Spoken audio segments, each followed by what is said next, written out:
From the creators of the beloved indie dungeon crawler Heart Attack Simulator, Darkest Dungeon brings the next installment in the series, Darkest Dungeon 2. Really? They're just throwing a 2 in front of that? Oh well, it's probably fine. A game where Red Hook, the developer, tries to reinvent the wheel, and it actually works out really good. Dive deep into a familiar yet unique journey where you sit in the back of a stagecoach most of the game. So sit tight, prepare to quote everything the narrator says. Let us hope they find peace. And prepare to die, and die again.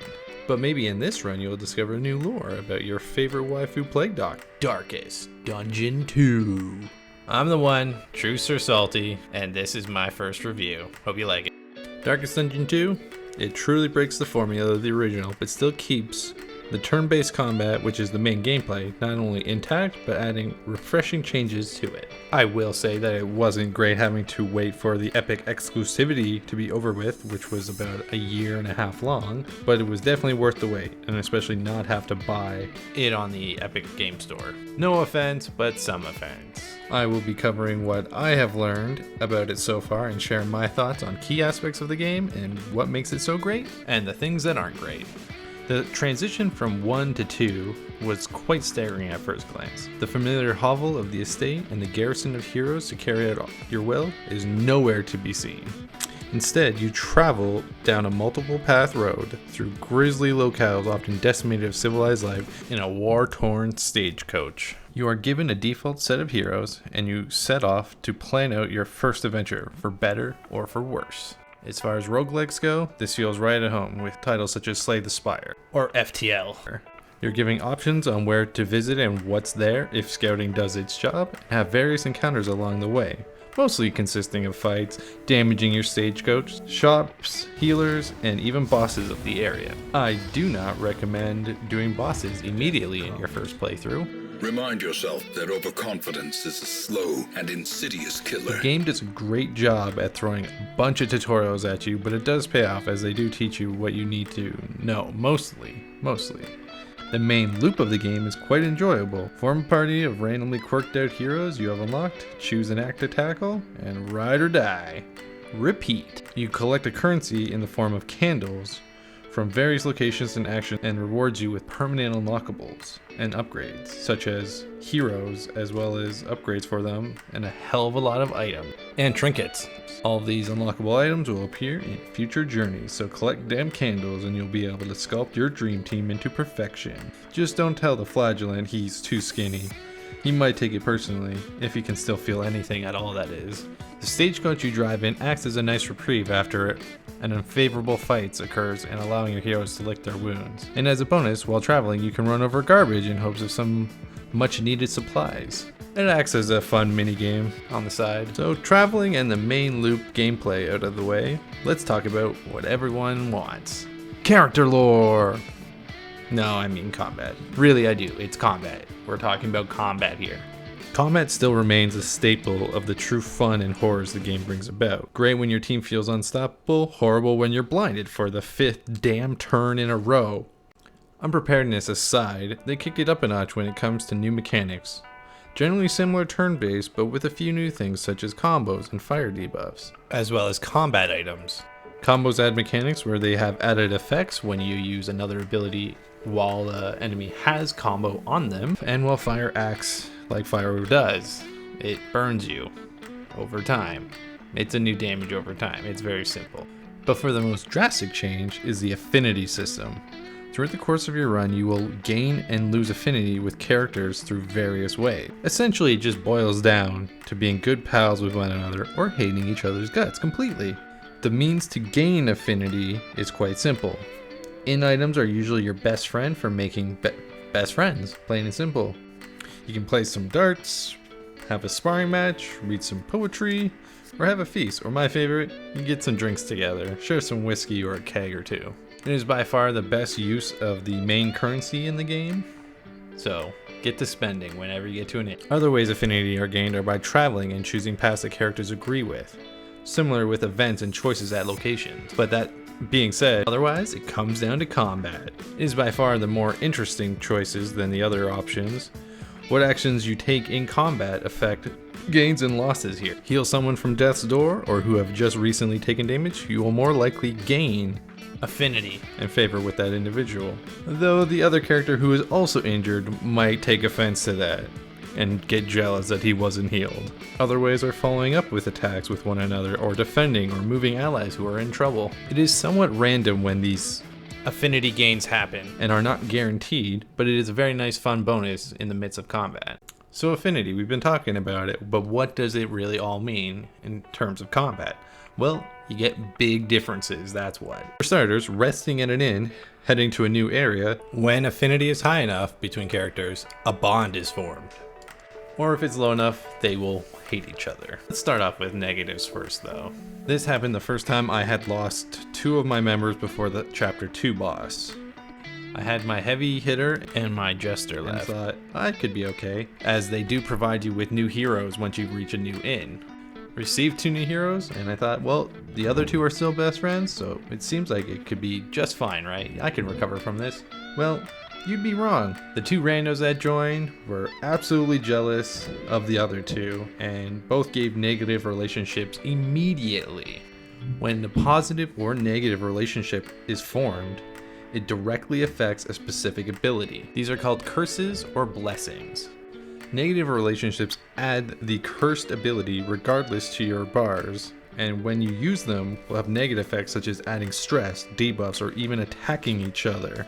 Ugh, what a mess. Positive relationships work the exact opposite, opting to stress heal, remove debuffs, or even heal using the blessed skill that you acquired, which is utterly a huge game changer. And not only that, depending on the relationship, your partner will do attacks with you, block hits for you, heal you, buff you, and even stress heal. It's nuts. We're really stressing the importance of being pals. It's a great addition to an already great game, so spend the time and effort to get your heroes on each other's good sides. Share a feast, or keg, or 3 of them, and you'll have a solid potential for an amazing run. If not, you will more than likely end up with disappointment and end up dying along the way. Probably. So we covered a lot of the gameplay aspects, so let's get into some other stuff. Mostly the narrator. Wayne June is back. The quotes might not be as strong as they were in the Darkest Dungeon 1, but hell, they still potent as ever. The dark and dreary delivery is absolute perfection, and he nails it every time. Not all who seek redemption will find it. Same goes for the music throughout the game. The original composer returns with familiar yet new and interesting tracks that capture the decrepit and destroyed world perfectly. Stuart Chatwood has done it again, and I humbly thank him for his efforts. Without these bangers during stressful boss fights, the immersion would never be complete. Speaking of bangers, the new and improved 3D artwork they concocted is just simply amazing. Every character feels so much more complete and fleshed out. Just seeing all the different attack animations for each ability shows the love they put into their art. I'm just hoping to see some more alternate skins for some of my favorite heroes. Talking to you, Plague Doctor. They also did a great job at creating a fantastic dystopian world where the afflictions have affected the various locales, such as the Sprawl, where the fire cult has burned down a city with books and flesh, or the Foter, once a prosperous farmland, has now turned into a mound of horrid flesh, yet somehow gives off a tantalizing aroma that is near irresistible. And yes, even swine men still have their home in what they call the sluice. The locations have such great detail, as do the creatures that inhabit them. They've done a fantastic job with them, and I can't wait to see more, especially the collector in the newest update. Though there has been a quite shift in gameplay from the upgradable base of operations to the classic roguelike run system, the game still comes into its own. I will admit that it does feel a bit grindy, especially early on when runs don't tend to last as long as you'd like, whether that boils down to infighting or bad luck in a few fights, or maybe just more grinding would have paved your way to success. It balances out though, and if you persevere, it'll feel much more rewarding when you find that right combination of heroes and take down that end boss you've been struggling with. So don't let your light fade and push through and overcome the darkness that is in front of you. I've talked quite positively about Darkest Dungeon 2 so far. But that's maybe because I'm a gambling man at heart and always down to see if the next run will be an improvement on the last. But there's some drawbacks that hold it back. Gameplay loops feel great, but within these are some of the problems that lie or have some of the original ideas that have been stripped away. For starters, no Butchers Circus 2. Like, come on, we need a Butchers Circus 2. Secondly, corpses tend to have lost a lot of mechanics from the original Darkest Dungeon. Yes, I know the importance of having characters with abilities that clear corpses, but did everyone forget that damage over time effects stay on corpses after they died? Or that critting something into death would actually make the corpse not appear at all? I did not forget that fact. Also, the various customizations to gameplay options are completely gone, which is more understandable since it's no longer a grueling campaign and rather a few hours for a run. Alright, so just let me summarize what I've talked about and just kind of give the last little thoughts on the game. The gameplay loop is enjoyable. Combat is still the heart and soul of the game. It does feel a tad grindy at times, especially when it's early on in the game and you still need to upgrade your heroes and get the items you want, having to collect copious amounts of candles. And it still has that little bit of RNG to it where it does feel like that strong roguelike game where not every run's going to feel the same, which is good, but also RNG can be kind of bad in your favor. The music, the atmosphere, the sounds, everything, the artwork, fantastic, and especially the narrator, he still comes back strong. And of course the bosses are still challenging and a great way to truly test out your team of heroes. I won't bother talking about the corpses because everyone knows my thoughts on that already, and of course Butchers Circus. Please, we need a Butchers Circus. Red Hook has assured us that the game will get the same treatment as its predecessor, as it will get full mod support, paid and free DLCs, hopefully some good free ones, and continued support for the years to come. There also will be a collector update this month, I think midway through August, so that will be cool and excited to look forward to. Glad to be collecting some heads again. So generally I think this game where it stands now, since release, and now it's finally on Steam, I'd give it definitely a solid 8.5. However, I would go as far as give it a 10 out of 10 as soon as they gave me a Butcher Circus too. Like, I'd be in on that so bad. So I hope this review guide has helped anyone make the decision to buy this great game. Maybe you want to wait for it on sale, but who cares? And hope that it continues to impress. I definitely feel like this took far too long to do and to write down, but you know, my script was alright. I really appreciate you guys for watching it. Thank you again. Thank you, my subscribers.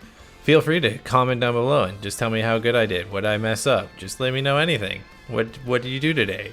Just something. Anyways, take care and see you on the next one.